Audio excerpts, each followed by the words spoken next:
Hello and welcome to this week's episode of Bride on Buddhism. This week, we'll be reading and discussing chapters 1 through 5 of the Dhyana Paul translation of the Śrīmālādevī Siṃhanāda Sūtra. The title of this sutra translates to Discourse on the Lion's Roar of Queen Śrīmālā, and it primarily centers around explaining emptiness or shunyata through the lens of Buddha nature discourse. The aspect of the lion's roar in the title alludes to a common metaphor in Buddhist scripture. When somebody says something of great import and wisdom pertaining to the Dharma, it is likened to a lion's roar. This text is thought to have been originally composed in the 3rd century CE by members of the Mahasamgika school of Buddhism, which we've talked about previously, and it's become very famous and important in East Asian Buddhism, with critically important historical figures such as Prince Shotoku in Japan coming to be associated with it either by writing commentaries on it or by quoting it in different contexts or emphasizing its teaching. We hope you enjoy.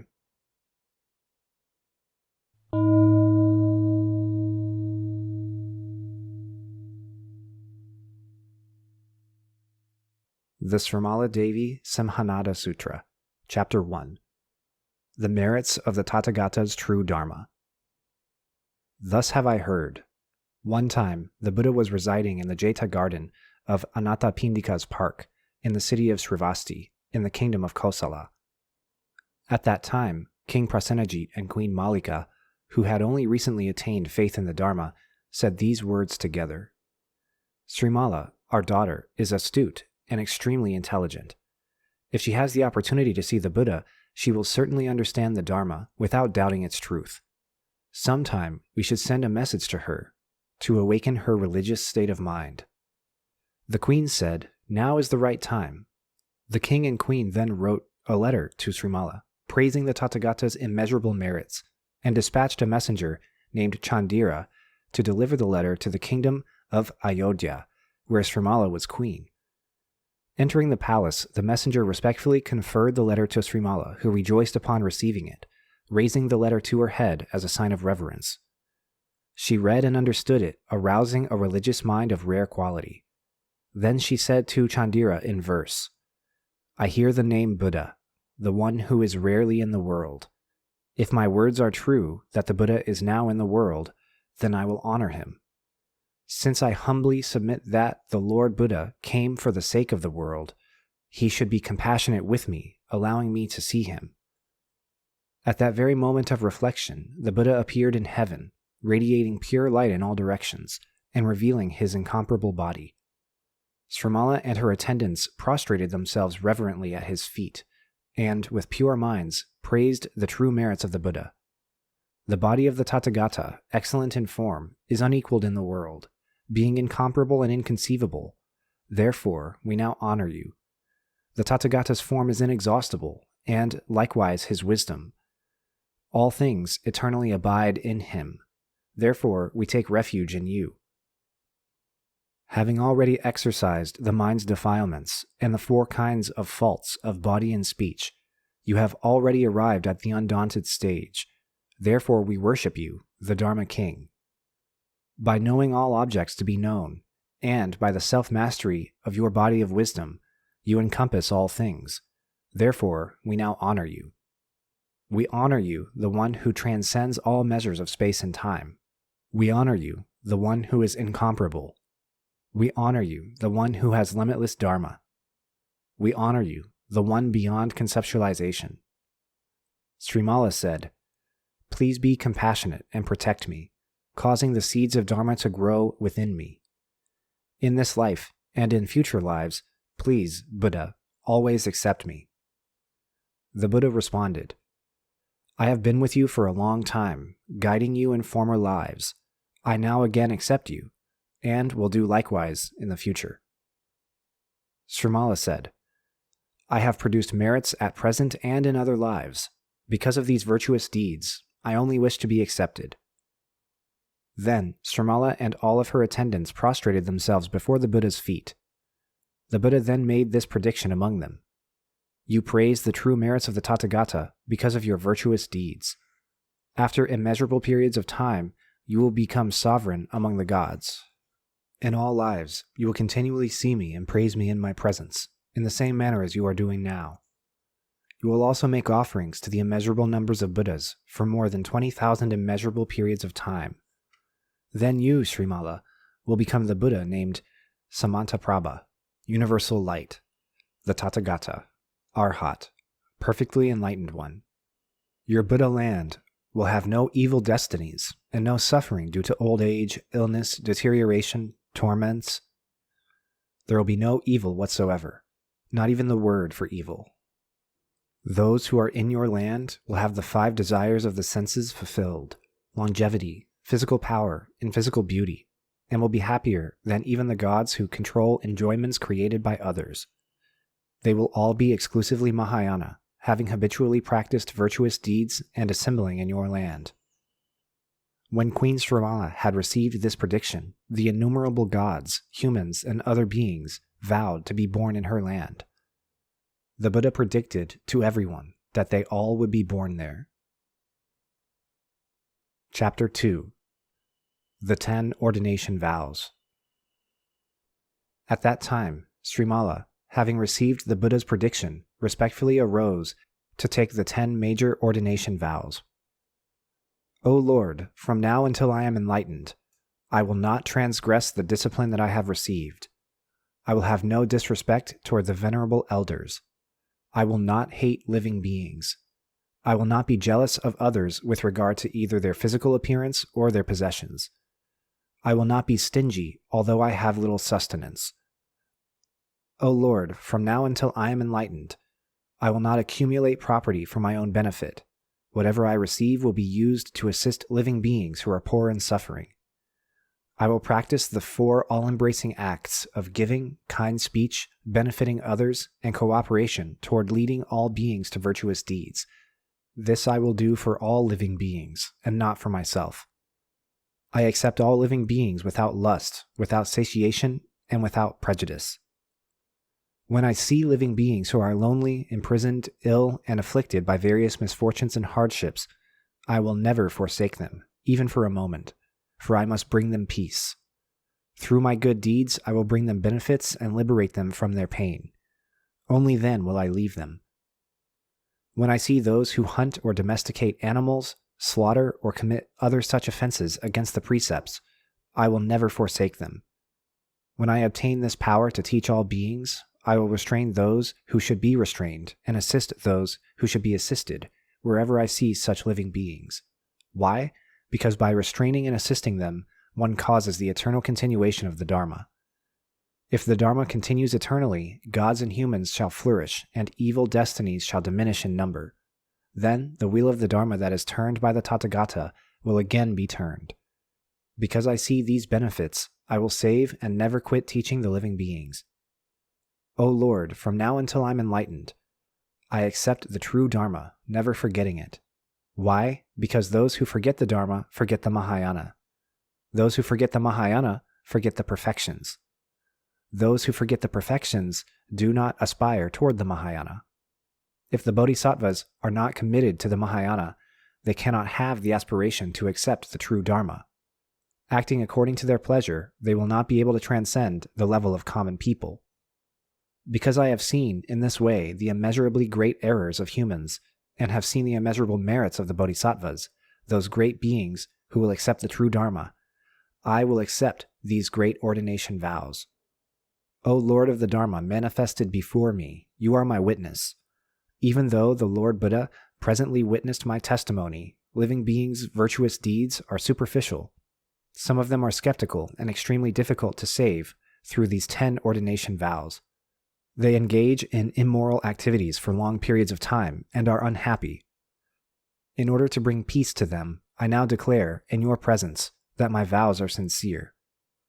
If I receive these 10 major ordination vows and practice them as I have stated them, by the power of these true words, heavenly flowers will rain down and divine music will ring out upon this assembly.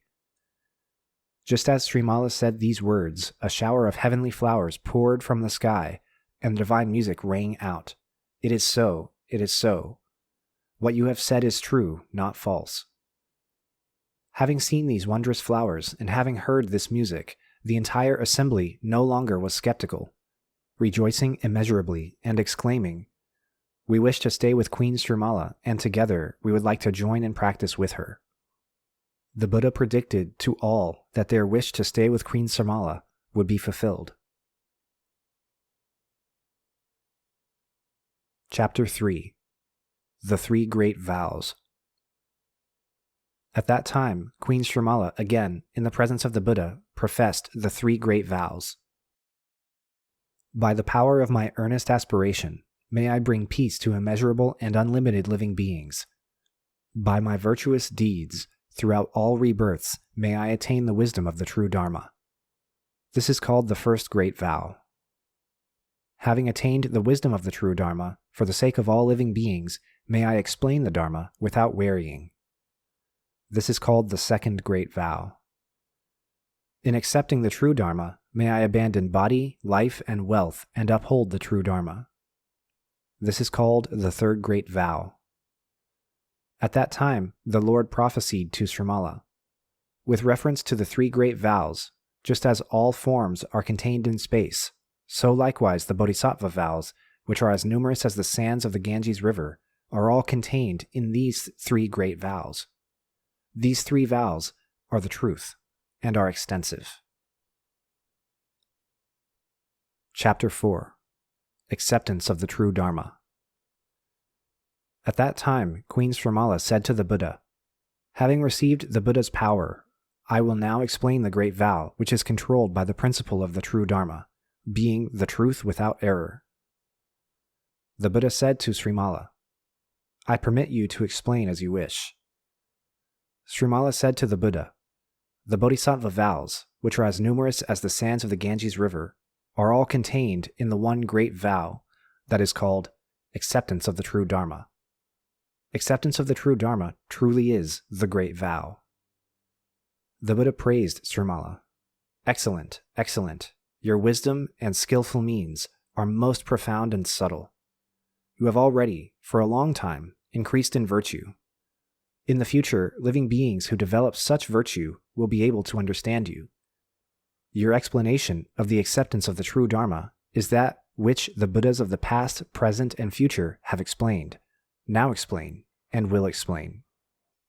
Having realized supreme, complete enlightenment, I also speak of this acceptance of the true Dharma. I explain that acceptance of the true Dharma has merits that cannot be limited. The Tathagata's wisdom and eloquence are also without limits. Why? Because in this acceptance of the true Dharma, there are great merits and great benefits. Queen Śrīmālā said to the Buddha, "Again, having received the Buddha's power, I shall further explain the extension of the acceptance of the true Dharma." The Buddha said, "Then please explain." 1. Immeasurable like a great cloud. Śrīmālā said to the Buddha, "The meaning of the extension of the acceptance of the true Dharma is immeasurable. It includes all teachings of the Buddha, consisting of 84,000 discourses. Like a great cloud that appeared at the time of creation, showering down multicolored rain and many kinds of jewels, acceptance of the true Dharma rains forth immeasurable rewards and innumerable virtues." 2. Immeasurable like the great waters. O Lord, at the time of creation, the 3,000 great worlds and the 40 billion kinds of continents emerged from the great waters. Similarly, the innumerable worlds of the Mahayana, the supernatural powers of all the bodhisattvas, the peace and happiness of all worlds, the magical omnipotence of all worlds, and the peace of the transcendental worlds that has not been experienced by gods and humans from the time of creation, all these emerge from the acceptance of the true Dharma. 3. Immeasurable like the great earth, the supporter. Moreover, acceptance of the true Dharma is like the great earth that supports 4 weights. What are the 4? The great seas, the mountains, vegetation, and living beings. Similarly, like that great earth, good sons and daughters who accept the true Dharma build the great earth and carry 4 responsibilities. Who are the 4? Living beings who have parted from good friends, either have not heard the Dharma or are without the Dharma. By advising them to cultivate the good deeds of humans and gods, good sons and daughters prepare them for entering the path. For those who want to be disciples or Shravakas, they present the disciple vehicle. For those who want to be Pratyekabuddhas or solitary enlightened ones, they present the Pratyekabuddha vehicle. For those who want to be followers of the great vehicle, they present the Mahayana.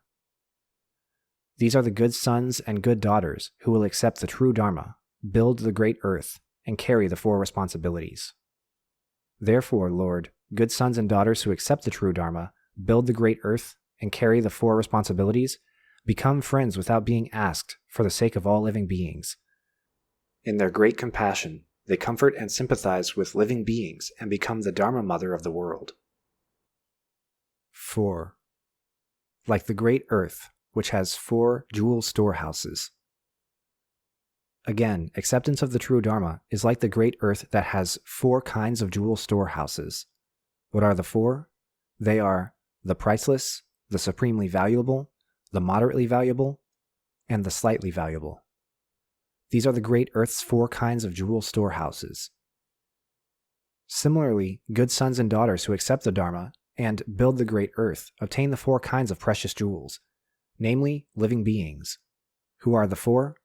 Those who have not heard the Dharma or are without the Dharma, to whom the good sons and daughters who have accepted the true Dharma present the cultivation of merits and virtuous deeds of humans and gods.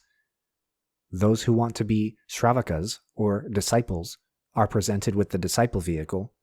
Those who want to be Pratyekabuddhas, or solitary enlightened ones, are presented with the Pratyekabuddha vehicle. And those who want to follow the great vehicle are presented with the Mahayana.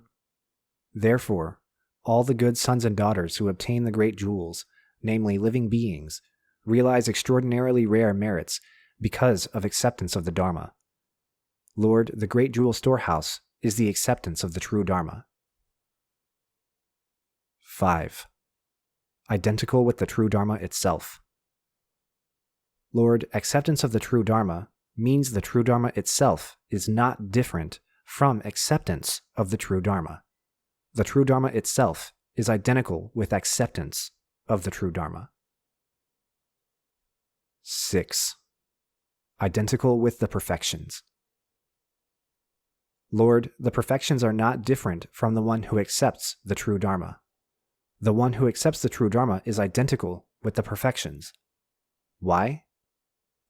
Good sons and daughters who accept the true Dharma give even their body and limbs for those who respond by giving. By protecting these living beings' intentions, they teach them. When they are thus taught and caused to abide in the true Dharma, this is called the perfection of giving, dana. Good sons and daughters teach the protection of the 6 senses, the purification of body, speech, and mind, and the cultivation of the 4 correct postures in walking, standing, sitting, and reclining, to those who respond to discipline. By protecting these living beings' intentions, they teach them. When they are thus taught and caused to abide in the true Dharma, this is called the perfection of discipline, shila. Good sons and daughters teach non-hatred, supreme patience, and neutrality in outer expressions to those who respond to patience. By protecting these living beings' intentions, they teach them. When they are thus taught and caused to abide in the true Dharma, this is called the perfection of patience, kshanti. Good sons and daughters do not teach indolence, but the desire to practice, supreme perseverance, and cultivation of the 4 correct postures to those who respond to perseverance. By protecting these living beings' intentions, they teach them. When they are thus taught and caused to abide in the true Dharma, this is called the perfection of perseverance, vidya. Good sons and daughters teach tranquility, constant mindfulness, not conditioned by external objects, and recollection of all actions and speech over long periods of time to those who respond to meditation. By protecting these living beings' intentions, they teach them. When they are thus taught and caused to abide in the true Dharma, this is called the perfection of meditation, jhana. Good sons and daughters, when questioned concerning the meaning of all things, extensively teach all treatises and all arts, without trepidation, causing those who respond to wisdom to reach the ultimate in science and art.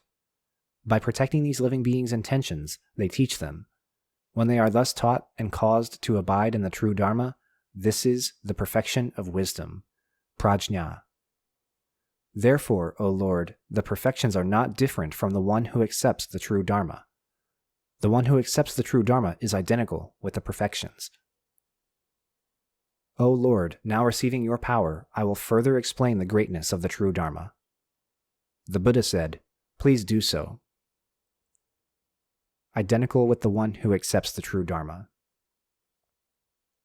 Śrīmālā said to the Buddha, acceptance of the true Dharma means acceptance of the true Dharma is not different from the one who accepts the true Dharma. Good sons and daughters who accept the true Dharma are identical with acceptance of the true Dharma. Why? Because good sons and daughters who accept the true Dharma abandon 3 things for the sake of acceptance of the true Dharma. What are the 3? They are body, life, and wealth. When good sons and daughters abandon the body, they become equal to the last limit of the cycle of birth and death, samsara. Having parted from old age, illness, and death, they realize the indestructible, eternal, unchanging, and inconceivable merits of the Tathagata's Dharma body. When they abandon life, they become equal to the last limit of the cycle of birth and death, samsara.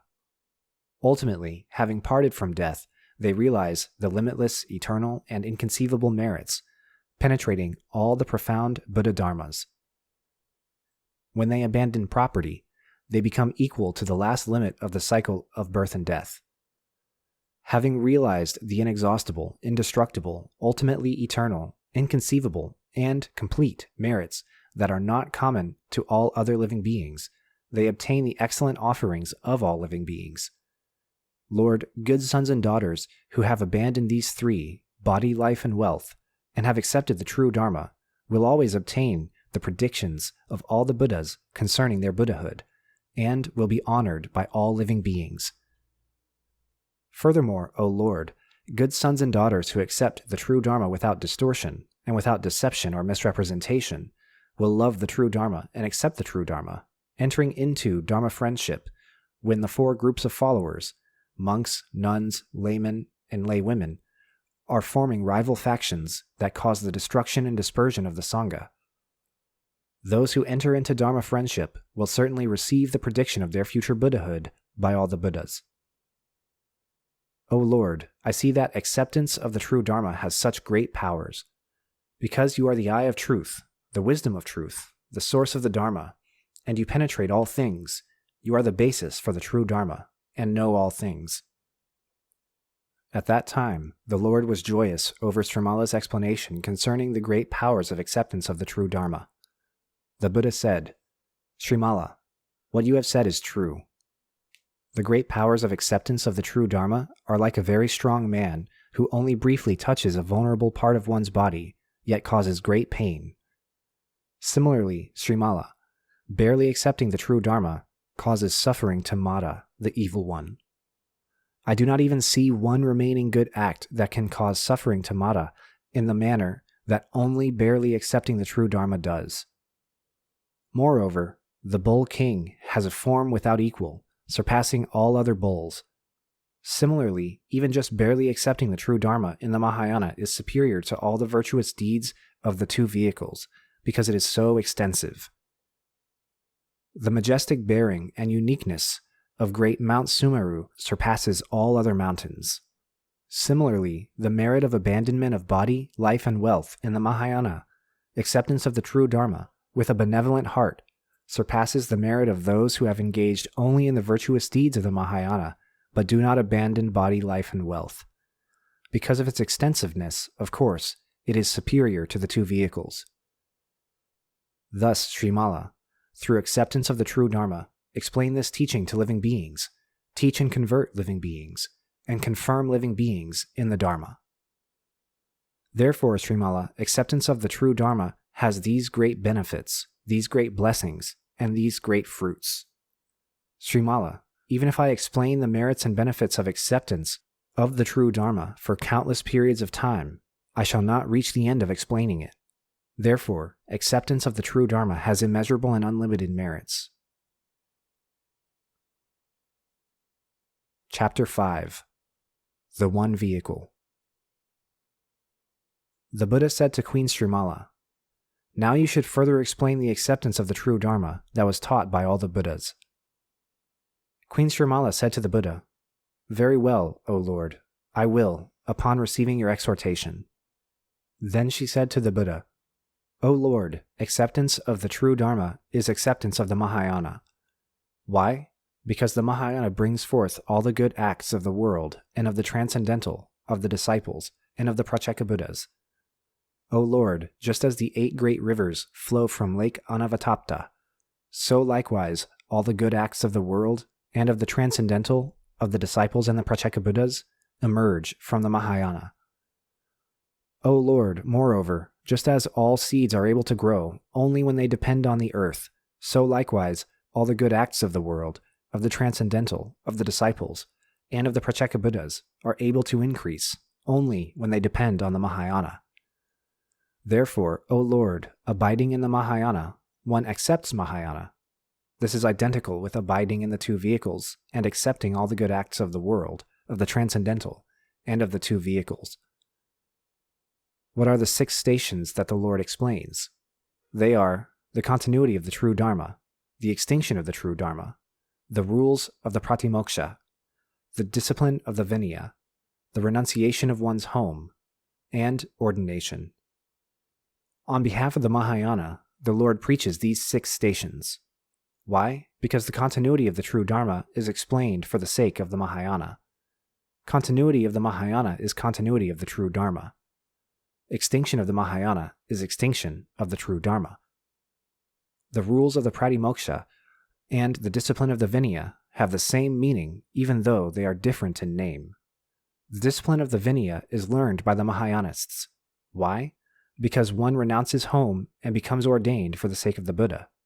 Therefore, the conduct of the Mahayana, which is the perfection of discipline, is the Vinaya, renouncing one's home and taking ordination. Consequently, in the case of the Arhat, there is no renunciation of home nor taking ordination as a separate vehicle from the Mahayana. Why? Because the Arhat renounces his home and is ordained for the sake of the Tathagata. The Arhat, seeking refuge in the Buddha, is afraid. Why? Because the Arhat lives in a state of fear toward all conditioning forces, as if a man holding a sword wished to cause him harm. Therefore, the Arhat has no ultimate happiness. Why? O Lord, being a final refuge, one does not seek refuge.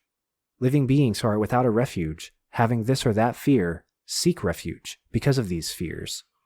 Likewise, Arhats who have fears seek refuge in the Tathagata because of these fears. O Lord, Arhats and Pratyeka-Buddhas are afraid. Because these Arhats and Pratyeka-Buddhas still have not extinguished their lives, these psychophysical forces continue. They have not completed the practice of purity, and so remain impure. Because their actions are not ultimate, they still have actions to perform. Because they have not reached that final stage, they still have defilements that should be severed. Because these are not severed, one is far from the realm of nirvana. Why? Because only the Tathagata, Arhat, perfectly enlightened one, attains final nirvana, being endowed with all merits. Arhats and Pratyeka-Buddhas are not endowed with all merits. When it is said that they attain nirvana, this is merely the skillful means of the Buddha. Because only the Tathagata attains final nirvana, being endowed with inconceivable merits, Arhats and Pratyeka-Buddhas are only endowed with conceivable merits. When it is said that they attain nirvana, this is merely the skillful means of the Buddha. Because only the Tathagata attains final nirvana, eliminating transgressions that should be eliminated, and endowed with supreme purity, Arhats and Pratyeka-Buddhas who still have transgressions are not supremely pure. When it is said that they attain nirvana, this is merely the skillful means of the Buddha. Only the Tathagata attains final nirvana, is revered by all living beings, and surpasses the Arhat, Pratyeka-Buddha, and Bodhisattva realms. Therefore, Arhats and Pratyeka-Buddhas are far from the realm of nirvana. When it is said that the Arhats and Pratyeka-Buddhas meditate on liberation, have the 4 wisdoms, and have ultimately attained their resting place, this is also the skillful means of the Tathagata, and is taught as the incomplete meaning. Why? There are 2 kinds of death. What are the 2? They are ordinary death and the inconceivable death of transformation for a purpose. Ordinary death refers to living beings who live in unreality. The inconceivable death of transformation for a purpose refers to the mind-made bodies of the Arhats, Pratyekabuddhas, and greatly powerful bodhisattvas until the time of their supreme, complete enlightenment. Within these two kinds of death, it is the ordinary death through which Arhats and Pratyekabuddhas have completely attained the knowledge said to have extinguished their lives. Because they attain realization, nirvana, with remainder, it is said that the practice of holiness has been completely upheld. Because their errors and defilements have been eliminated, it is said that their actions have been completed, actions which the common people, gods, and 7 kinds of educated people are incapable of performing.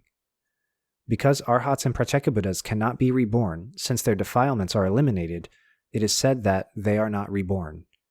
When it is said that they are not reborn, this is not because they have eliminated all defilements, nor exhausted all births. Why? Because there are defilements that cannot be eliminated by Arhats and Pratyekabuddhas. There are 2 kinds of defilements. What are the 2? They are latent defilements and active defilements. There are 4 kinds of latent defilements. They are the stage of all false views of monism, the stage of desiring sense pleasures, the stage of desiring forms, and the stage of desiring existence. From these 4 stages of defilement, there are all the active defilements. What is active is momentary and associated with the momentariness of the mind. O Lord, the mind does not associate with the stage of beginningless ignorance in the same manner. O Lord, the power of these 4 latent defilements is a basis for all active defilements, but cannot possibly be compared in number, fraction, counting, similarity, nor resemblance to ignorance in power. O Lord, such is the power of the stage of ignorance. The power of the stage of ignorance is much greater than the other stages represented by the 4th stage of desire for existence. The power of the stage of ignorance is like that of the wicked evil one, Mara, whose form, power, longevity, and retainers are both superior to and more powerful than the heaven where the gods control the enjoyments created by others. Its power is far superior to that of the other stages of defilement represented by the 4th stage of desire for existence. This basis for the active defilements, more numerous than the sands of the Ganges River, causes the 4 kinds of defilements to continue for a long time. The Arhats and Pratyekabuddha's wisdom cannot eliminate it. Only the Tathagata's enlightenment wisdom can eliminate it. Yes, O Lord, the stage of ignorance is extremely powerful. O Lord, the 3 states of existence arise, conditioned by clinging to existence and by defiled actions. In like manner, O Lord, the 3 forms of mind-made bodies of Arhats, Pratyekabuddhas, and greatly powerful bodhisattvas are conditioned by the stage of ignorance and by pure actions.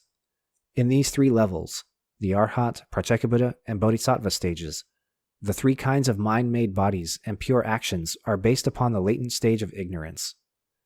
Because all things are conditioned and not unconditioned, the 3 kinds of mind-made bodies and pure actions are conditioned by the stage of ignorance.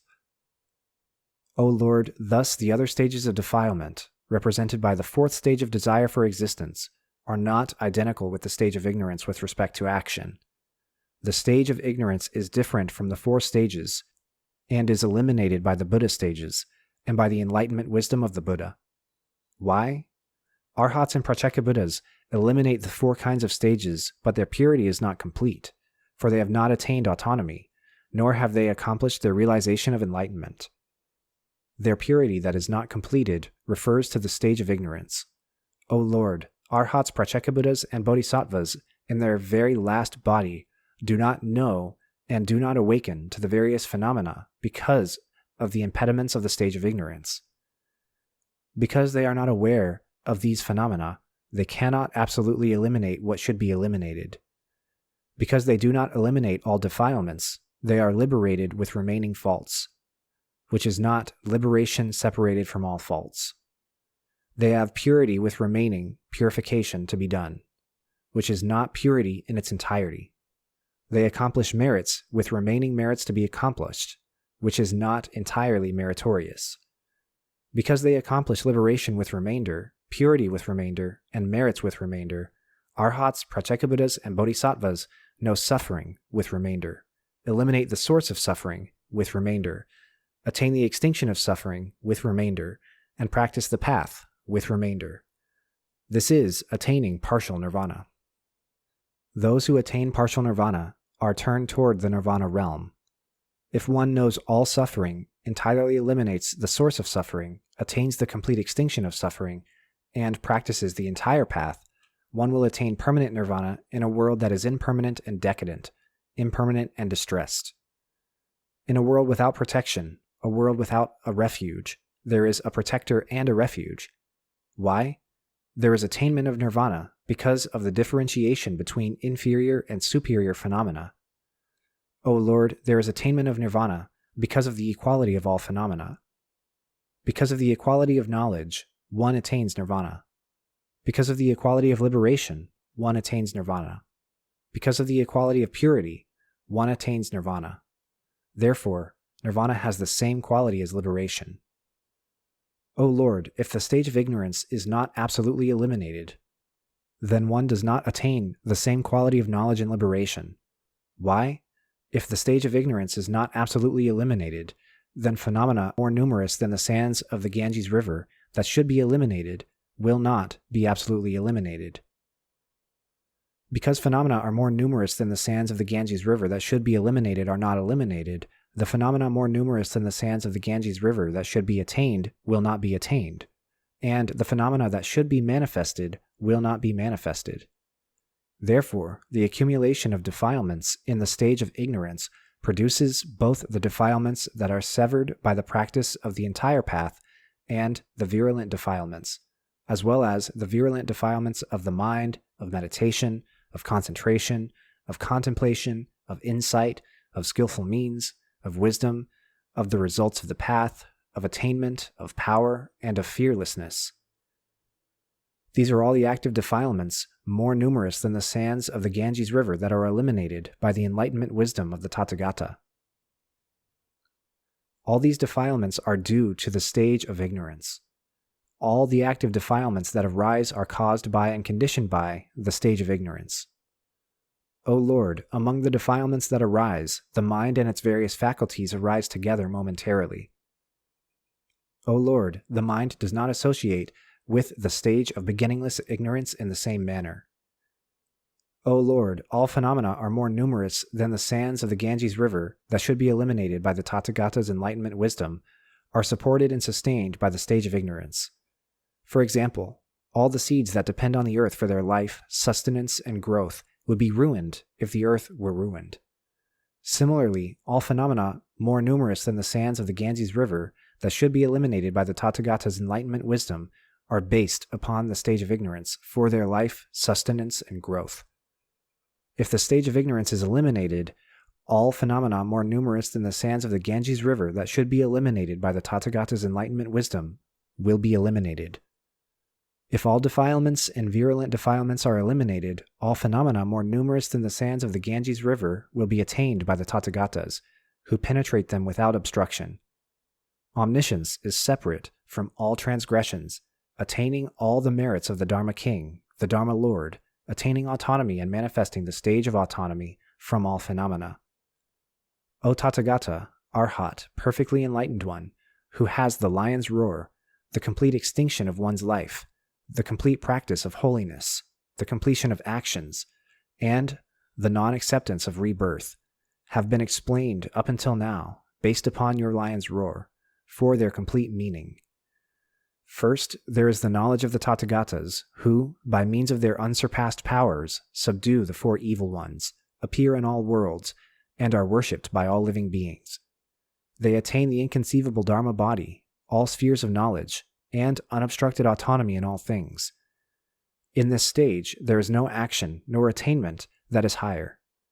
Having the 10 magnificent powers of knowledge, they ascend to the supreme, unexcelled, fearless stage.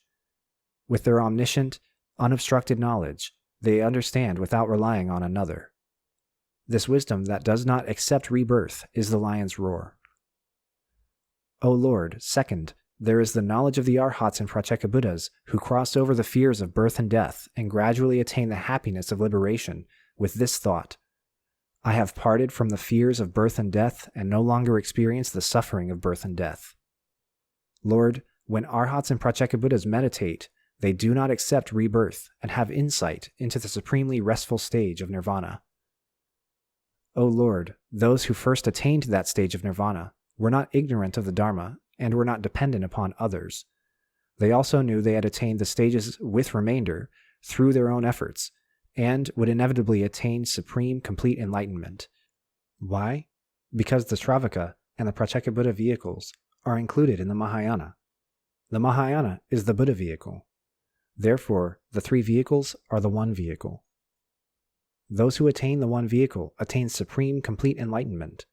Supreme complete enlightenment is the realm of nirvana. The realm of nirvana is the Dharma body of the Tathagata. Attaining the absolute Dharma body is attaining the absolute one vehicle.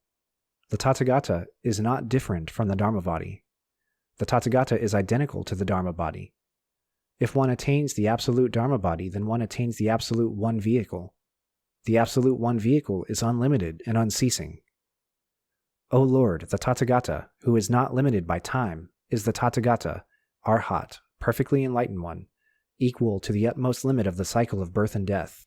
The Tathagata is without limitation.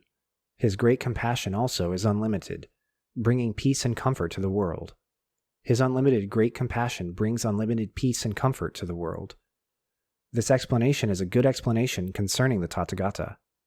If one again speaks of the inexhaustible Dharma, the eternally abiding Dharma, that is the refuge of all worlds, this is also a good explanation concerning the Tathagata. Therefore, in a world that has not been saved, a world without a refuge, there is an inexhaustible, eternally abiding refuge equal to the utmost limit of the cycle of birth and death, namely the Tathagata, Arhat, perfectly enlightened one. The Dharma is the path of the one vehicle. The Sangha is the assembly of the three vehicles. These two refuges are not the ultimate refuge. They are called the partial refuge. Why? The Dharma of the path of the one vehicle attains the absolute Dharma body. Therefore, there can be no Dharma body other than that of the one vehicle. The assembly of the three vehicles, the Sangha, being afraid, seeks refuge in the Tathagata. Those students who go out and practice turn toward supreme complete enlightenment. Therefore, these two refuges are not the ultimate refuge, but are limited refuges. If there are living beings who are subdued by the Tathagata, they will seek refuge in the Tathagata, obtain the permeation of the Dharma, and will have faith and happiness, seeking refuge in the Dharma and Sangha. These two refuges, however, are not two refuges, for they seek refuge in the Tathagata. Seeking refuge in the Supreme Truth is seeking refuge in the Tathagata. The Supreme Truth of these two refuges is the ultimate refuge, the Tathagata. Why? Because the Tathagata is not different from the two refuges. The Tathagata is identical with the three refuges. Why? Because of the path of the one vehicle. The Tathagata who has perfected the four states of fearlessness is the one who teaches with the lion's roar. The Tathagata, according to individual dispositions, teaches through skillful means. This is the Mahayana and not the three vehicles. The three vehicles enter the one vehicle. The one vehicle is the supreme vehicle.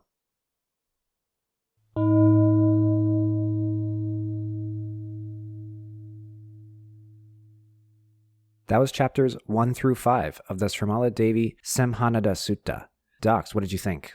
This was an interesting one there's a lot I liked about this. So how about we get started by just talking about Śrīmālā as a character here? Absolutely, yeah. Śrīmālā is definitely an interesting one. She's not the first that we've seen of these kind of royal female figures who have these dialogues with the Buddha and sometimes even take on these like monologues in the texts. If you remember, there was the Pure Land Sutras where we had a female character, Queen Vaidehi, who was talking to the Buddha and envisioning the Buddha, and the Buddha arrived to preach particularly to her. And so here again, we have Śrīmālā, and then we also have Queen Malika, who makes an appearance as well. Yeah, so we've talked before about more recently authored sutras trying to undo the rampant sexism of previous writings. And so far, my usual reply to them is that, like, it's well-intentioned but doesn't go far enough. Here's a sutra that actually makes a dent in that problem, because Śrīmālā is actually a character here and is the central source of our information. So she's actually doing something beyond just being there to prove a point. That's where the attempts of the Lotus Sutra really fall over, and that's where other sutras we've talked about attempting that also stumble. This is actually how one would do that, and I do think that this sutra does a good job of, like, elevating the position of women in the sutras by, like, having a woman take center stage and be correct and be wise in her own right. Yeah, she's the character that's giving the entire sermon that we're here with. Other than a couple of paragraphs that are given by the Buddha, she's the one preaching to us. And that's really interesting and fantastic. I love to see that she's got this platform and that she is shown as being able to teach and being able to preach and being able to, like you say, take the center stage and talk to the readers. And it's interesting because talking about that issue of sexism does also bring us into how this text is/was consumed by readers. The readers are obviously going to be predominantly male, right? Buddhism, it has men and women in monastic settings, but it's going to be predominantly men in those monastic settings. And so whenever they are consuming this, there's going to be that sort of feeling of difference, or that feeling of noticing that this is a woman taking the stage and spending more time preaching than the Buddha is. And that's going to kind of change the gender dynamics of those monastic settings themselves and how the sutra is consumed and recited. And it's very fascinating. So it remains an open question if Śrīmālā is considered a bodhisattva or a Buddha in her own right, even given how the sutra plays out. So that's something we'll come back around on as we continue to discuss not just these first 5 chapters, but the total 15. Yeah, as I understand how Buddhahood was conceived of in this time, the understanding would probably be that in the future rebirth, where the Buddha predicts her Buddhahood, that would be a male rebirth. But, like, that's so far off that I don't know that that actually matters. Even though it is predicted here, it is still predicted because of the mind-bending time scale that enlightenment works with. It's so far into the future that I don't know how much that matters. Yeah, exactly. And we'll see when we get to the end that he doesn't predict that she will become a man first. He predicts her future Buddhahood and does not specify if she's going to be reborn one way or the other. And, I think that fits very thematically with some of what we're going to talk about, especially having to do with Buddha nature. Buddha nature and non-duality both kind of combine and overlap to do a lot of work, doctrinally speaking, sort of cleaning up a lot of the sexism that takes place and that previously in history textually took place as well. Because if all beings are possessed of Buddha nature, regardless of sex or gender, and also with the idea of non-duality and understanding that gender is not a binary, then that combines to make it so that Śrīmālā could very well become a Buddha and be a woman at the same time. And it also leads to more progress towards, cleaning up this sexism like we were talking about earlier. So next, while we're talking about overall impressions of the reading before we get into specifics, towards the end of this section, we do get towards the interdenominational sniping that we've talked about before. And, it's here, but it feels gentler than in previous encounters we've had with this. It's talking about the Arhat and Pratyeka Buddha path as being incomplete rather than necessarily inferior. Somebody who reaches nirvana through the Arhat path, in this sutra at least, is not foolish or lesser for having taken that path, but just still has more work to do ultimately. And I think that is a step forward. Any sutra that is Mahayana focus is going to talk about the Mahayana path as being superior, and like that's just part of what these things are going to do. We kind of have to take that and move on, but for the points that we have read so far, at least, it seems less insulting about it. Absolutely, yeah. And there's some translation involved in that too, because incomplete and inferior can be synonymous if we are talking about fully complete Buddhahood as it's presented in this text and in the Lotus Sutra and other Mahayana texts. But again, we do have a presentation here in this one of the Ekayana, or the Buddha vehicle. And while this presentation and other presentations vary on how much sniping they really do, I think that consistent across all of them is that the idea of the Ekayana is supposed to be inclusive of all of the other vehicles, meaning that this Buddha vehicle is not something that you need to leave your current vehicle for because your current vehicle is stupid and bad. Rather, what you're doing in pursuing the Buddha path is part and parcel of the Buddha vehicle. So the Arhat path is part of the Buddha path, the Pratyeka Buddha path is part of the Buddha path, and the Bodhisattva path is part of the Buddha path. And so they can talk about it hierarchically, or they can talk about it more inclusively or more nicely. But at the end of the day, it's not three vehicles plus one. It's actually one vehicle inclusive of the other three.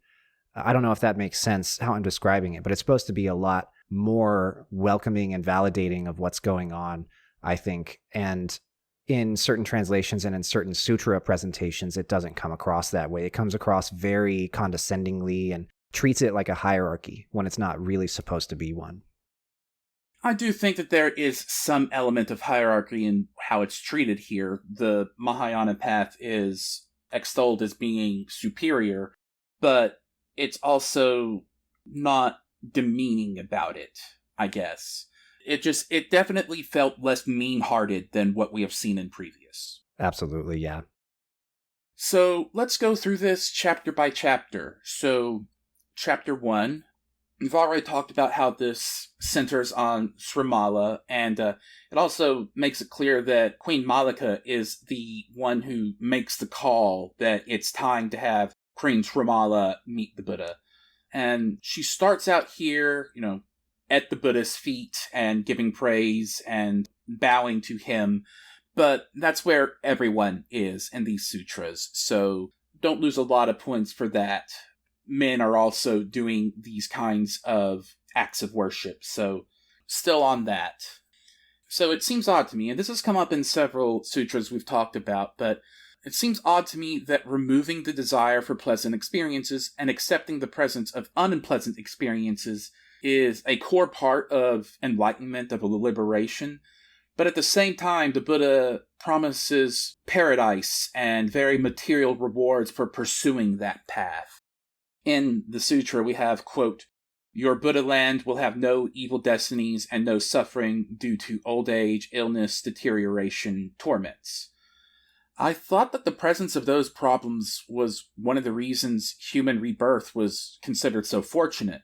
Those issues show how pointless it is to pursue sense pleasures. It's why the path works at all.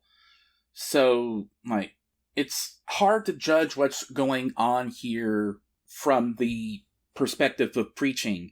Is this a disagreement between different schools of Theravada and Mahayana or earlier schools?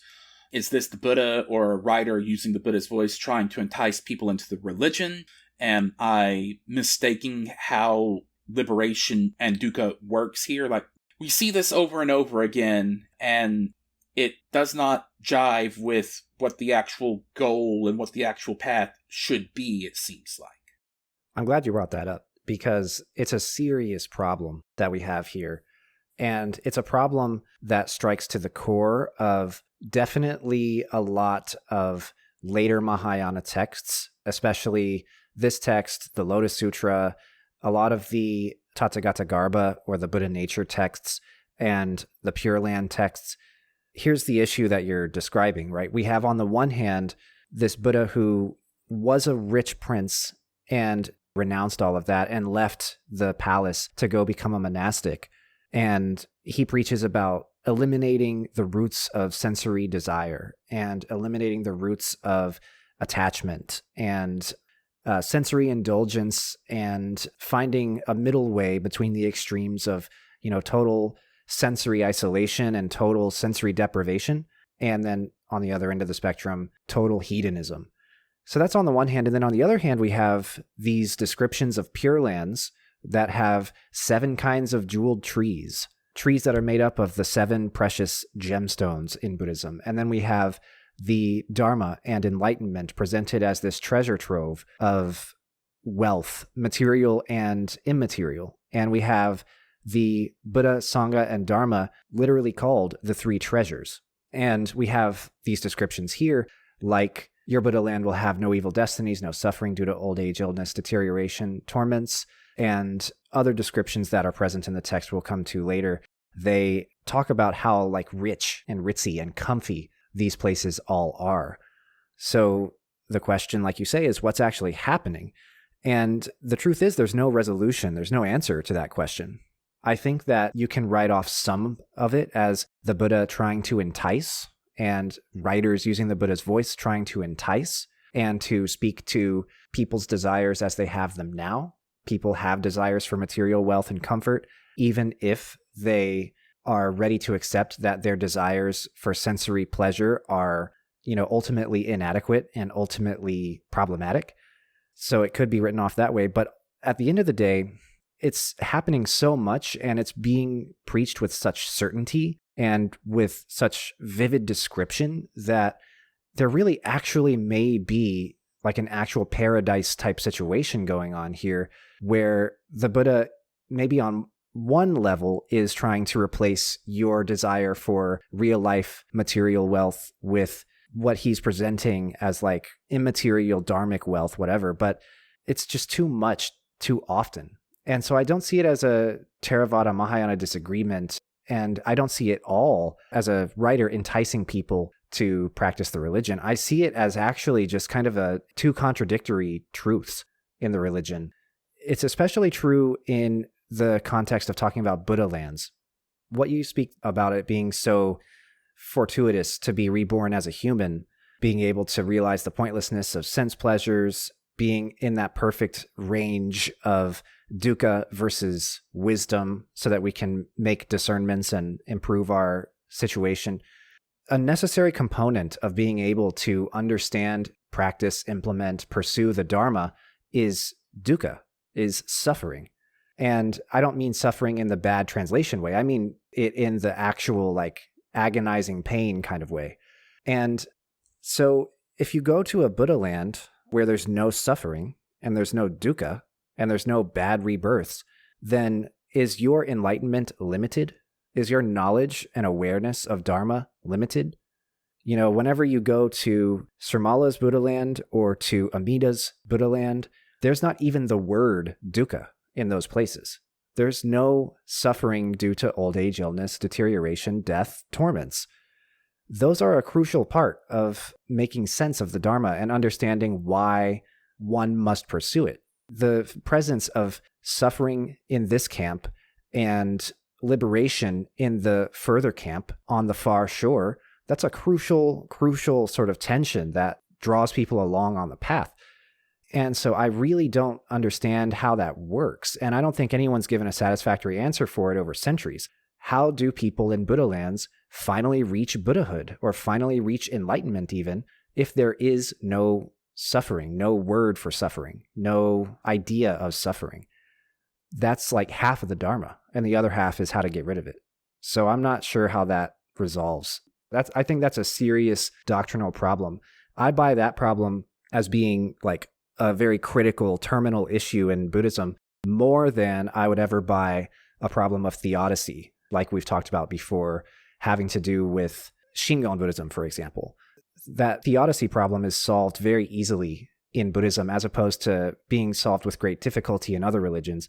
But this particular thing is not really making a lot of sense, and nobody really addresses it over the course of the centuries of textual debate that takes place. So let's move on to chapter 2. That's the 10 ordination vows. So Most of these vows look pretty boilerplate to me for somebody of high status and high advancement already entering into the religion. But I want to take a moment to look at vow number 9. So this is a longer one. I'll sum it up with the point that really sticks out to me. So, quote, "When I see those who hunt or domesticate animals, slaughter or commit other such offenses against the precepts, I will never forsake them. When I obtain this power to teach all beings, I will restrain those who should be restrained and assist those who should be assisted wherever I see such living beings."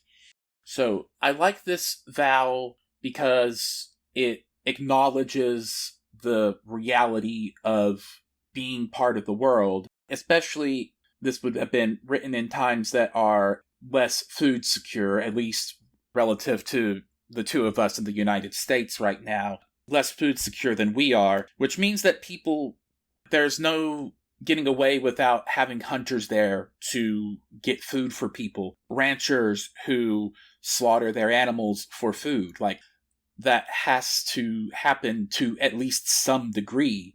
And that is not a reason to forsake such people. And doing those things are not necessarily a matter of deserving punishment. Through bad karma, punishment is going to happen, but that's not necessarily a divine good thing. It's just the reality of our situation. This vow makes it clear that people who do things that are wrong don't deserve to be abandoned. It's something that a lot of religions preach, not just Buddhism. You see that everywhere. But it also seems like something that a lot of people within those religions fail to actually practice. Absolutely. Yeah, I love vow number 9. This one is one of the most actually compassionate ones that you can see. And I say actually, meaning like it's actually compassionate whenever it plays out in our everyday reality right in front of us. And this vow is highly influential as well. The Śrīmālādevī Sutra is on the whole very important, but it's not the central text of any particular school of Buddhism. There's stuff in here that a lot of different schools will harp on and will talk about and will expound upon for their own purposes, but this is no Heart Sutra, this is no Pure Land Sutra, this is no Lotus Sutra. And whenever you see a vow like this, you can see that it has a life outside of the text, and it makes it even more impactful. So culturally speaking, pre-modern cultures, they had very stratified societies, and the racial tensions that led to some of those stratifications were amped up a lot, and they were very, very generational. I'm thinking of the caste system in India, and I'm thinking about social stratification among ethnically distinct peoples in China and Japan. And so, typically there's an in-group and an out-group, and the out-group is the one that, for whatever reason, is the one that has to do all the dirty work. They have to butcher all the hunted animals for food. They have to handle all the dead bodies. They have to handle all of the human waste and carry out poop and pee from whatever area to preserve sanitation. They're usually the garbage people, right? Like, they have to carry garbage everywhere. And so this is kind of a societal thing that you would think would keep somebody down in the Buddhist doctrine.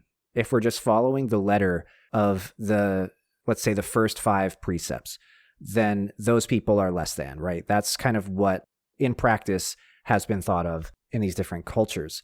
But historically, with this vow and with a few other ones behind them, Buddhists have uniquely across history been sympathetic to, or have been, I don't know if I should say, like, they've been sympathetic to these groups, and they've been a liberation path for these groups, in the sense that, these out groups that are subject to this, they can find religious fulfillment and religious freedom with Buddhism. And oftentimes it's led to Buddhism's place in society being kind of reoriented as well. So I'm thinking in China and Japan, where most of my expertise lies, you often see in pre-modern times that Buddhist temple institutions are the ones that are handling funerals and are serving as undertakers for the community because nobody else will touch dead bodies. They think that it's immoral and dirty to touch dead bodies. And so it's the Buddhists who fill that ritual function for the community. And as a result, they are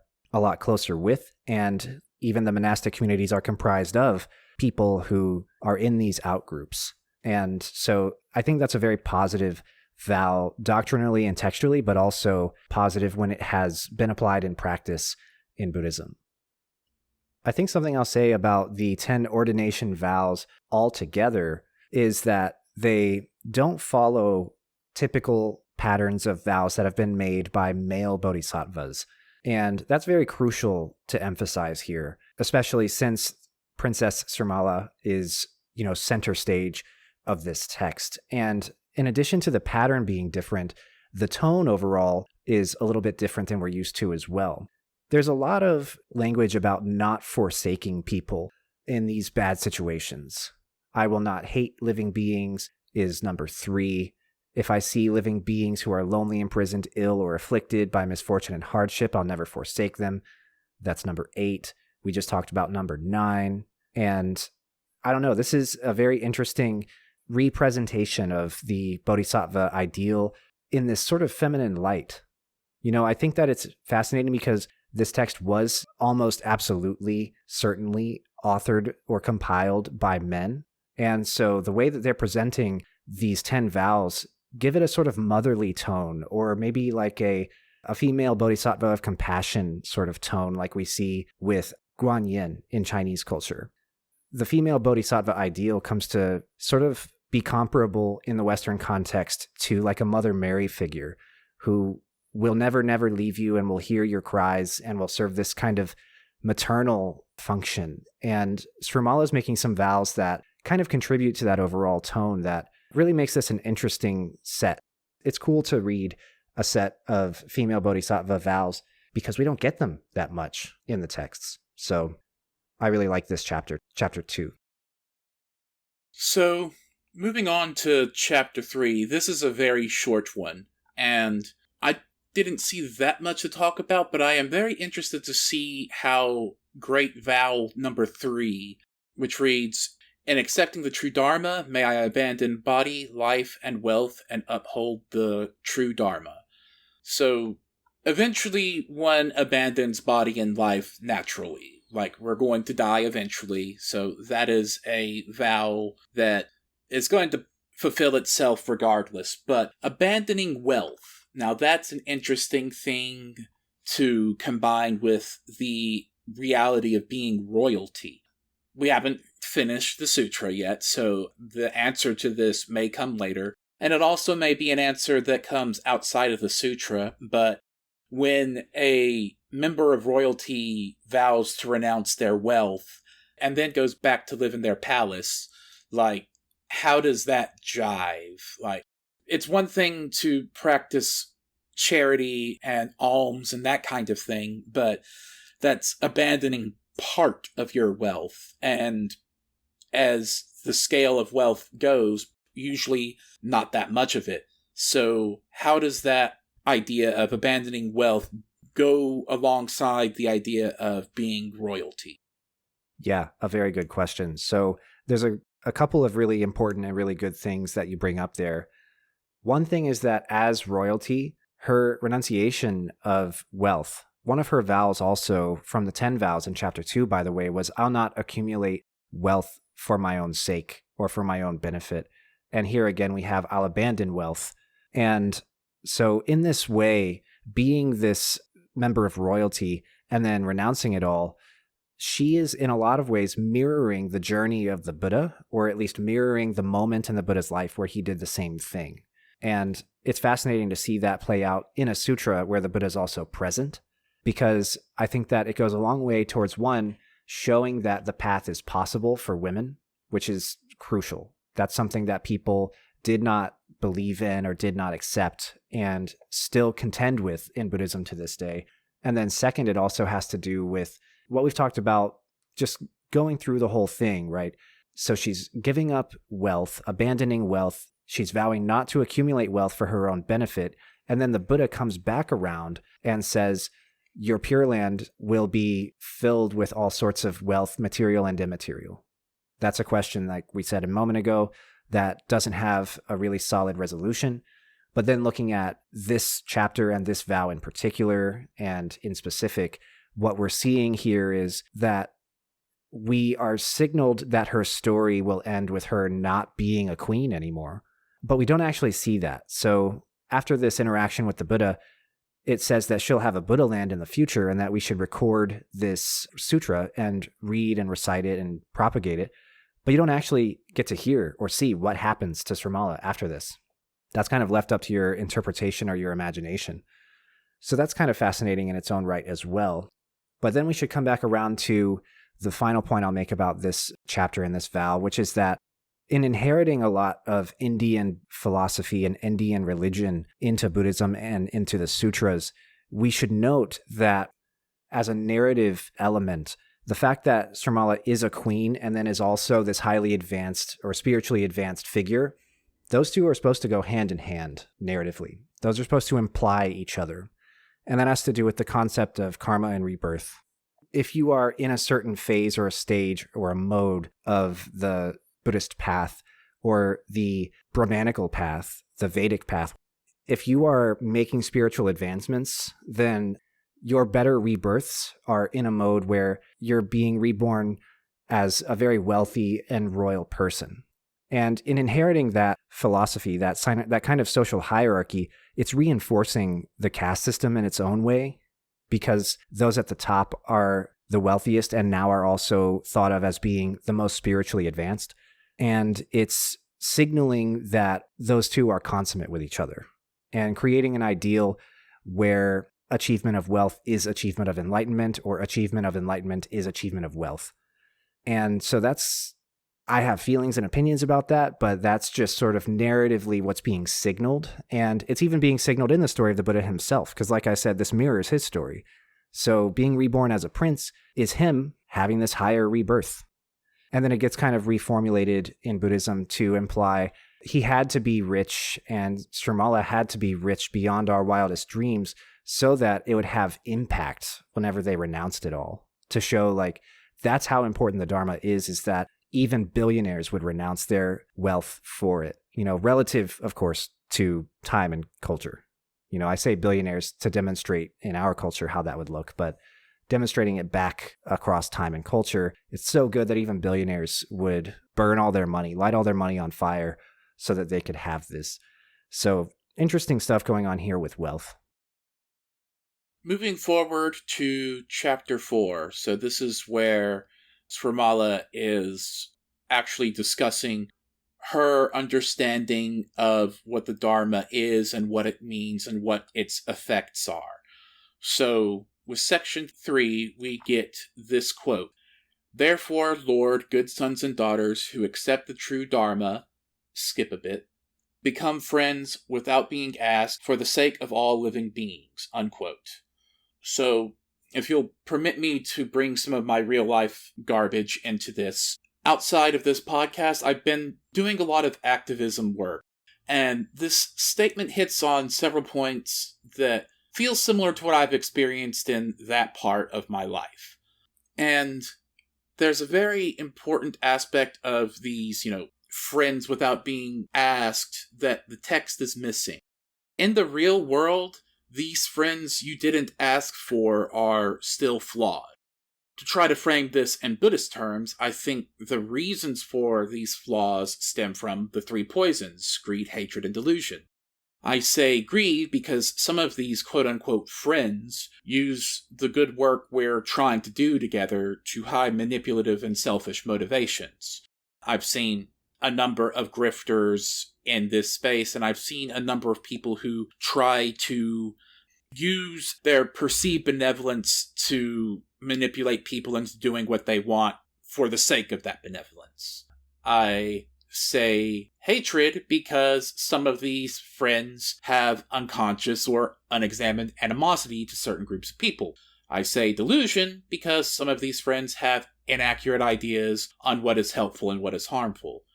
I know I personally have been guilty of hatred and delusion in this work in myself. It's something that I try to work on and will continue working on for the rest of my life. And I've witnessed these issues in others I've tried to organize with. In the context of the sutra itself, Śrīmālā is referring to people who have overcome those poisons, at least theoretically, so the friends without being asked that she would receive would probably be more reliable. That's not the case in the real world, and I think it's important to be mindful of that. People are complicated. Absolutely, yeah. Yeah, definitely. That's one to harp on for sure as a textual ideal versus a real-world reality. I think that people who have accepted the true Dharma and so thus will not be acting the way that a lot of the people you're talking about are acting and have acted. But then at the same time, there's also the chapter with the ordination vows to put this next to, where it emphasizes the necessity and the impact of radical compassion, even when people are doing wrong. That's something that I think is kind of a core principle for me whenever I think about my relationship to activism and to trying to make the world a better place in my own way. Is like, there are people out there that are just plain wrong, that are guilty of hatred and delusion, and that are very greedy. And they deserve a better world just as much as I do, and as much as my people in my world who are from these underprivileged groups also do, right? Like, whenever the world is made a better place, it should be made better for everyone, even if they are wrong about how they think that that should look. And even if they don't think it should be better for others, but should be better for just them, right? It should be better for all, for everybody.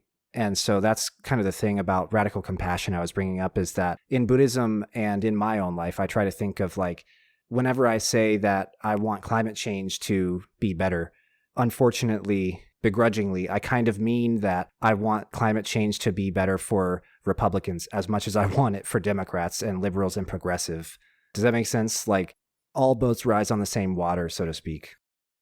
Yeah, if you can excuse me for being extremely topical for the moment, I don't think Elon Musk deserves to be a billionaire, but I also don't think he should have to pay for healthcare. Exactly, yeah. That's exactly what I mean.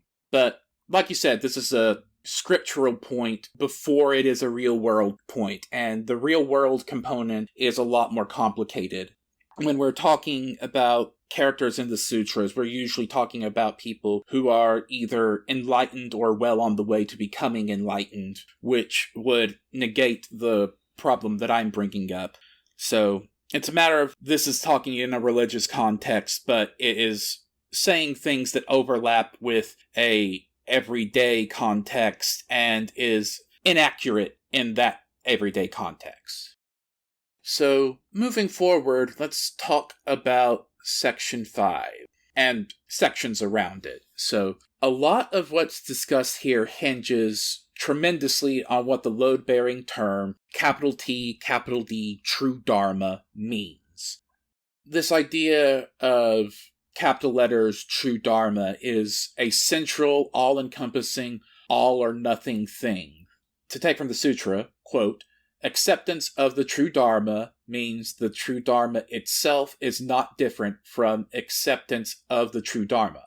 So, it seems like this is an all-or-nothing thing that locks in and stays locked in and can't really shake very much. But it's also vague and subtle in a way that it could still mean different things. On the one hand, this tracks because, as we've discussed in previous episodes, language is insufficient for describing enlightenment/true Dharma. At best, we can only point in the meaning's general direction, and even then, what we've got is a flawed version. But that vagueness and that all-in central importantness, this concept feels ripe for abuse. One could impose their own interpretation of this term, true Dharma, and use it to impose on others in a manipulative way. Basically, this seems like a doctrine that could easily generate abusive teacher-student relationships and/or cults. This all-encompassing, all-important, yet also very vague meaning can allow somebody who is manipulative enough to take control of that meaning as it is seen by other people and use it to control them. Definitely so. definitely so. There's a lot of room for somebody to inject whatever they want into that sort of phrasing and point at it and say that, you're wrong if you don't accept it, and lead people in this very manipulative way, and then continue to change those meanings and that significance over and over again so that you've got somebody running around in circles. Yeah, not just you're wrong if you don't accept it, but because I have accepted it and I have the answers, what I say is right. Exactly, that too. Yeah, there's a lot of that. And this text is fascinating because on two levels, I think I have a response to that from the text. One is that the text from chapters 5 through 14, which we haven't read yet. We're going up through chapter 5 for this episode and then the rest of the chapters in the future. Through chapters 5 through 14, there is what I read and interpret to be a pretty solid explanation of what Śrīmālā believes to be the true Dharma.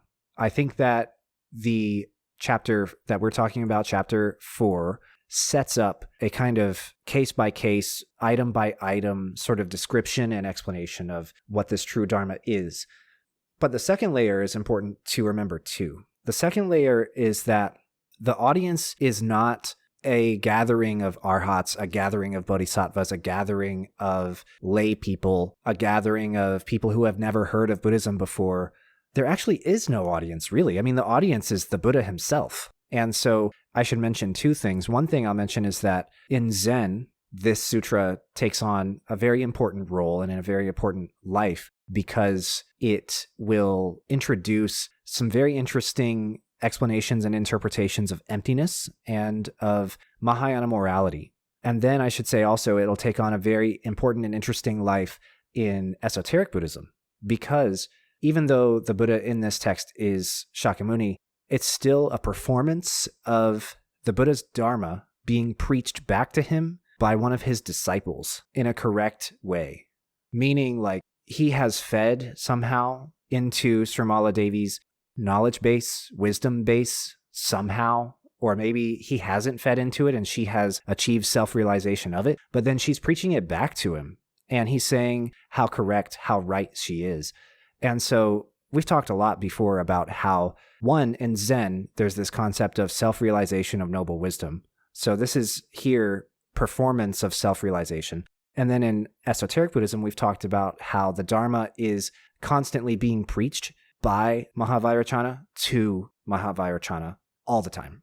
And so, again, that's being performed here, and that's how this sutra will have influence in both camps. So there's that explanation that will come soon in the text of what the true Dharma is, but it relies on a foundation of knowledge. So what I was working up to with all of that was to say that because the audience is the Buddha and the readers, the readership, because of that, it does assume that you at least know what the word Dharma is going to mean when it's used. You're going to know the three poisons. You're going to know aging, illness, death. You're going to know emptiness. You're going to know the noble truths whenever you say them and see them.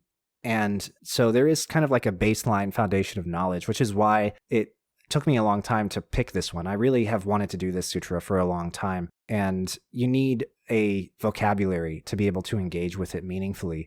And I think we've established that by now. And so it's a very interesting, almost isolated interpretation of what the Dharma is and means, because it's just shared between these two people. And so there's going to be a lot of the conversation that we're not privy to, but it's assumed in text that the Buddha and Śrīmālādevī both immediately have total knowledge of what is referred to by the phrase true Dharma. And so any explanation on top of that, whose sake is it really for? Ours, of course, but all this explanation that comes forward, if it lacks context for people, it's going to be really hard to make sense of. And I think that's probably true of most religious texts now that we've gone through the explanation. Context is everything, and that's not a new or original thought at all. But we can observe that people take these kinds of scriptures out of context all the time. And I still think that without that context, this all or nothing idea of true Dharma is potentially dangerous. But I also think that people who are practicing the religion and doing so in good faith and trying to be good people would probably also already be aware of that. Definitely. So, another thing that we talk about in Chapter 4 is the true Dharma being identical with one who accepts the true Dharma. And then we start talking about what the true Dharma does, and it's strange and it seems wrong almost that the Buddha starts talking about acceptance of the true Dharma in terms of causing pain and suffering. So, quote, like a very strong man who only briefly touches a vulnerable part of one's body, yet causes great pain, unquote. I do understand what this is getting at. This acceptance has a kind of power that can cause a lot of effect with little effort. Somebody who does not understand their own strength can cause great pain without intending to. But the example given is still the strong man is doing something that is still a negative thing, even if that's not his intention. And it's odd for me to see that next to something as important as capitalized true Dharma. Then he goes on to talk about the true Dharma causing suffering to Mara. Again, causing suffering should be a bad thing, even to Mara. We were talking about radical compassion before. It feels like a radically compassionate approach would still include alleviating Mara's suffering by teaching him the error of his ways. Desire is a negative thing, but causing suffering is too, and are either of those actually evil? It seems incongruous to be talking about enlightenment and the Buddhist path in this way. Yeah, you hit on two important tense sort of contradictions or paradoxes or contrasting themes that are going on in this text. So let's look at this through the lens of that part about causing suffering to Mara. I think that there's layers of interpretation that are meant to be done here. The lowest, most, I would say, simple layer as like a religious follower, so to speak, would be, oh, so this is a good versus evil situation, and accepting the true Dharma is so good that it is bad for the side that is evil, and that is Mara, the god of death and temptation. So causing suffering to the devil, causing suffering to this god who actively is working against me and my own enlightenment. That's kind of like the lowest level us versus them mentality you can look at. If you break through that and go a little bit further, I think that another layer is referring back to that unresolvable problem that I talked about earlier, having to do with in the presence of the true Dharma, in the pure land, in the Buddha land, there is no suffering. And suffering is crucial to learning. Suffering is crucial to advancement on the path of Buddhahood, of enlightenment, of the Dharma. And so if we sit in that camp for a while, then we could say that causing suffering to Mara, or otherwise depriving him of that which he desires so, could be a way to teach and enlighten him. You know, it's not a great way of teaching. It's teaching by giving something bad rather than giving something good. But it is still a way to teach, so it could be justified that way. Whenever Mara is suffering, his feeling of dukkha, his feeling of suffering, his feeling that his desire is insatiable and won't be satisfied or vindicated or manifested in any way, ultimately we can think of that in a universal sense being good for him learning and reaching enlightenment. But at the same time, like we said, you know, that is part of the path, that is important to it, but this text is leaving a lot of that behind. This text is going away from this idea of suffering as teaching, of suffering as a crucial component of Dharma.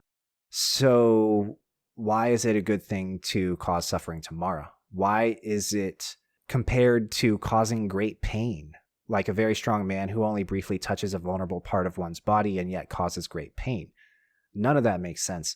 It's pretty incongruous, and I think that we could spend some time writing it off as speaking to the audience and speaking to what they may have desire for. People desire wealth. People desire bad people to suffer. People desire to be so strong that they can cause that amount of pain with even a brief, soft touch, that sort of thing. So maybe it's catering to that. But at the end of the day, it is creating what I think to be an untenable state with regards to true enlightenment that we've seen presented in other texts before. And it doesn't fit with what we'll see later in this text even. So let's hang on to the fact that this is weird and doesn't jive, because it's going to jive even less as we get into chapters 7, 8, and 9. The idea of teaching Mara through suffering does hold water. That's true. It's just seems like an odd way to phrase it. So, like you said, let's keep that in mind as we go further in this sutra, because, yeah, it stood out immediately to me as like, wait, what is this doing here? Alright, so next we get to chapter 5, the one vehicle. So, we've already talked about the interdenominational dialogue going on here when we started this episode. This chapter is where we really start to see that. And I'll also say this chapter is where, at least from my perspective, the pace drags significantly. Sutras are rarely going to be straightforward and briskly paced. That's just not the writing style. There's repetition. There's an air of ritual to this that the sutras take a lot of time and make a lot of space for. But it seems like at chapter 5, we switch to a mode that uses a lot of words to say relatively little, even from a sutra style standpoint. And it's interesting that, to me, that pacing really starts to drag when we start talking about the interdenominational relationships. It seems like even in the sutras themselves, a lot of effort goes into these interdenominational conversations and this sniping that really slows everything down, even in the text. Yeah, I'm glad you brought that up. This is the longest chapter in the text that we've had so far. And, I was mentioning before that structurally, I think that this sutra sets up Śrīmālā to describe what she believes to be the true Dharma, starting with chapter 5 and going through the end. So I think that the real heart and soul of the real thesis statement of this text is in those chapters. And so it would make sense for the form to change a little bit right here, because she has started in earnest, going about teaching what she intends to teach. And the other side, so that sets it up narratively, that sets it up like in text. The other side, to bring it out culturally, to bring it out in the real world, so to speak. The other part is to remember, these interdenominational conversations, they can be so long and so complicated. And the reason why is because in the early formation of Buddhism, in that first 1,000-ish years after the death of the Buddha, the definitions of sects and the definitions of groups and how they practiced and what they did, what they emphasized, they were in constant flux and in constant relation with each other. It was crazy how little delineation there was between what one group was doing and what another group was doing. And so just simply for the process of identity formation, there was so much, this is us and that's not them, and we are better than them, or we're doing more than them, or they are incomplete or inferior compared to us, that sort of thing. And this is what happens all the time, right? I mean, whenever someone writes an academic paper, they're being really nice about it, but most of the time what they're saying is somebody else wrote about this and they didn't go far enough. They got it wrong, or they had some wrong perspective or some wrong approach or some wrong angle, and I'm here to correct the narrative. That's exactly what's going on with these sutras all the time, is like someone's coming in and they're making an attempt to correct a narrative in some way that has been previously established. So if we had wanted to shape the entire show around interdenominational conversations in Buddhism, then I would have changed up the order in which we engaged with the sutras. So we've been hearing this conversation out of order, for sure. But again, this is just Śrīmālādevī, or I should say the compilers and authors of this text with Śrīmālādevī's voice, making their contribution to that conversation about who is right, who is complete, who is superior, who is inferior. So there's like a narrative reason for this to be like this. And then there's also sort of that intertextual reason and that cultural reason, you might say. It's still difficult to completely focus on while reading, though. I felt my attention drifting here a lot more than earlier parts of our reading.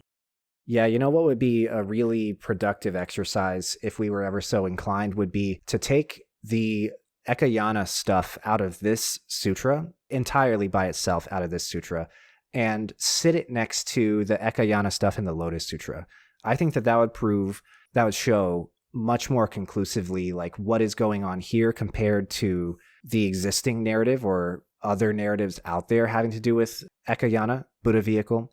And to do that would also take it out of all of this interdenominational conversation that is just not really necessary, in my view, for understanding, because due to the amount of time that has passed and due to, history of Buddhism and the popularization of Mahayana, we have like 10,000 texts that are talking about how bad the Arhat path is. And we have maybe a couple of hundred that are talking about the Arhat path. You know what I mean? Like it's gotten to a point where it's almost like beating a dead horse. And so taking all of that out, we need to like wade through that to get to the actual doctrinal differences and the exegetical differences that are present between the two presentations of Ekayana or emptiness or the Four Noble Truths or what have you.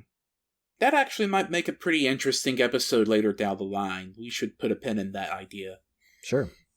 So last thing I want to talk about from Chapter 5. So throughout this chapter, and occasionally from other parts of the text, the superior path often refers to autonomy, to being a autonomous follower. So it seems like this implication is that reliance on a Buddha is, at least in part, a negative thing, signaling that a given individual hasn't made it to complete enlightenment.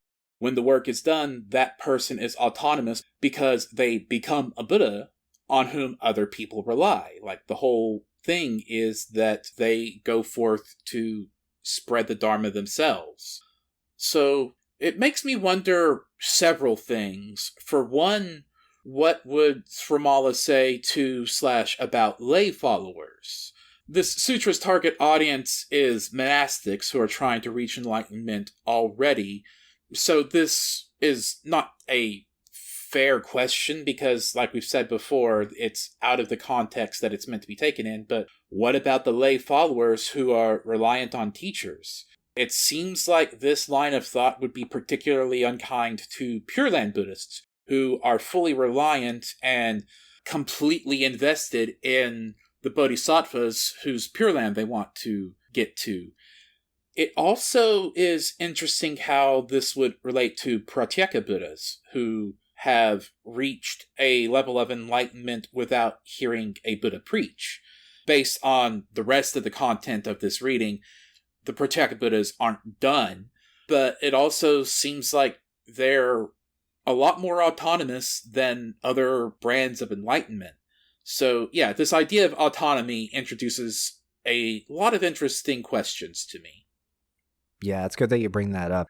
So speaking to the reliance issue that you're talking about with Pure Land Buddhism, I've mentioned that this sutra has a long and important life, particularly in Chan and Zen Buddhism. It's also part of the soup in esoteric Buddhism. Pure Land Buddhism is very fascinating in relation to those two schools of Buddhism in particular. For one thing, there is a strand of Zen Buddhism that is Pure Land, so to speak. There's overlap. There's practitioners that have one foot in each realm, so to speak, and they kind of create these coherent, self-referencing sort of systems for the path of enlightenment and for the cosmology for themselves. And there's also a strand of Zen that is esoteric in nature as well. And that's really fascinating to think about with this text and where it sits in that sort of tripartite Venn diagram, because, like you say, later Pure Land doctrine definitely cuts out this text entirely. You know, when we've talked about Pure Land, we've talked about much later Pure Land in history than this text's authorship. We've been talking about like reformers in the 13th and 14th centuries in Japan and how they have kind of changed the direction of Pure Land Buddhism. But this text, of course, came about 1,000 years before that. And there were 1,000 years where people who practiced or associated with this amorphous, nebulous thing we call Pure Land could have engaged with this, and probably did, because it does have a Buddha land in it. Śrīmālā does get a Buddha land in the future. But anyways, all that to say, the distinction between relying on oneself or being completely autonomous versus reliance on a Buddha, that doesn't really get fleshed out or explained until after this text. And so one of the ways that Pure Land Buddhism distinguishes itself as a historical entity, not as something that we know exists, but like as an actual historical entity with an identity unto itself, that's all happening after this, for one thing. And that cuts this sutra out in a lot of interesting ways. The other side is that in Zen, I kind of have mentioned that the spine of it all, and in esoteric Buddhism in two different ways, the spine of it all is this idea of self-realization of noble wisdom. That's kind of another way that we've heard enlightenment presented. And that's kind of what autonomy we're talking about here is, you can think of the texts and the preaching of the Buddha almost like training wheels or like a tugboat. And whenever you reach a certain level, he has to hand you off. He takes off the training wheels, or you take off the training wheels, or, the tugboat unlatches and you're kind of off and going due to your own momentum as a bodhisattva, as a Buddha. And you kind of have to do that because if you look to the Buddha as this thing in reality that is not possessed of impermanence or of emptiness, then you're going to swerve off the road going way too fast, way too late in the game, and really screw yourself up. What I mean is, like, if you don't eventually leave behind your mental relationship with the Buddha himself, the Dharma itself, you'll never actually achieve Buddhahood and true oneness with the Dharma. If you think of the Dharma as a thing that is permanent, that is not empty, if you think of the Buddha as a thing that is permanent, that is not empty, according to some sutras, this one, I think, falls under this category, then you've gotten very, very, very, very far, but you're not going to make it on that last stage. And I think that that's what this sutra is presenting, is a very specific strand of Buddhist thought and its presentation of that last stage where the training wheels have come off, where the tugboat has let the boat go, etc. So it's kind of tossing you out on your own to do the last thing yourself and become one with this thing we call true Dharma, as opposed to this thing that we call the Dharma that we practice and engage with and look to earlier in our stage on the path. Makes sense. It still makes Pratyeka Buddhas live in an interesting spot, but we've also talked about before that Pratyeka Buddhas live in an interesting spot anyway, live in an interesting and often ill-defined spot. So when this text says Pratyeka Buddha, they might be thinking of a very different idea than what I think of when I hear that term. Again, that's probably like an unfair question that within this context doesn't make sense to ask. Yeah, and if I had to contextualize Pratyeka Buddhas in what we're talking about here, I would say that, the reason why there's this discourse about autonomy and yet still Pratyeka Buddhas are considered incomplete.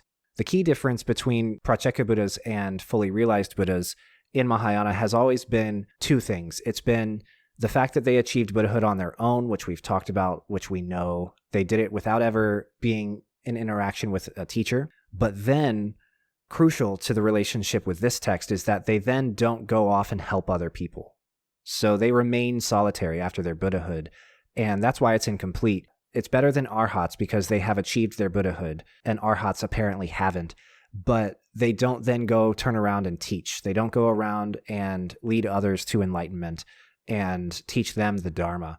So even though they may be autonomous in the way that they have achieved their Buddhahood, they don't do anything good with it.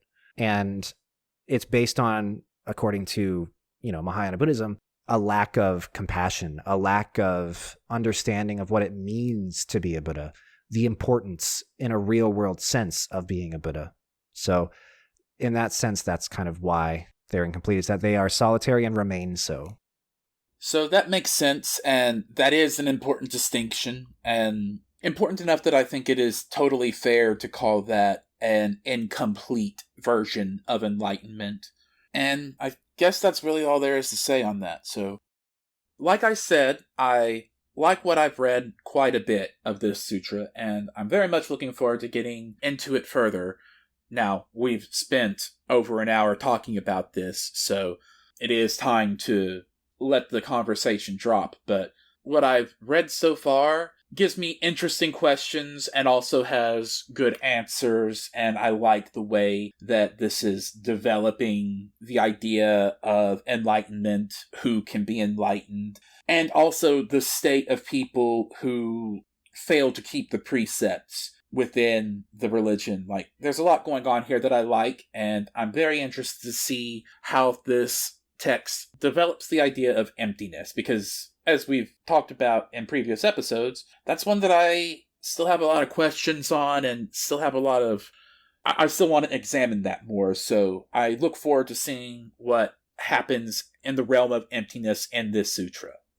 Yeah, I'm glad that you're enjoying it. I really like this one, and it was a long time coming. Like I mentioned, I've wanted to do this one for a while. When we get to the emptiness and the Tathagatagarbha part, I'll tell this story again in more detail, but it's really fun because one of my grad school friends who also studied Buddhism from the Chinese perspective, he was never, ever convinced by the doctrine of Buddha nature. He said, this is an impossible doctrine that doesn't actually work out. It doesn't pan out in the way that the texts say that it does.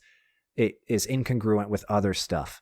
And we used to debate about it over drinks for hours and hours and hours because I'm fully convinced by it. And later on, he read this sutra, and he read chapter 7, the Tathagatagarbha, and he said that this one was the one that convinced him. Okay. This one was the one that he believed. So I'll tell more about that when we get there, but it's a fascinating one, and it's one of my favorites. So yeah, I can't wait to see how it goes as we continue our discussion.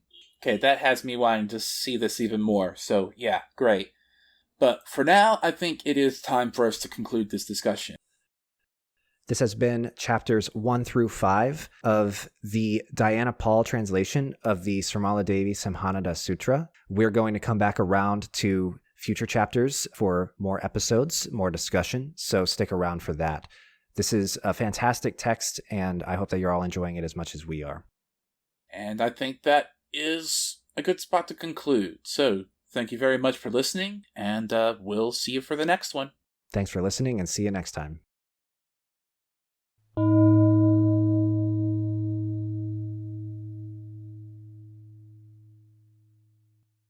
Hi, Nick here, and you've been listening to Bright on Buddhism. Normally at this point in the episode, we would throw to a charity that we think that is deserving of your money or your support. Because there's so much going on right now, we have decided that we're going to open it up to any charity that you think is a good cause to share your resources with.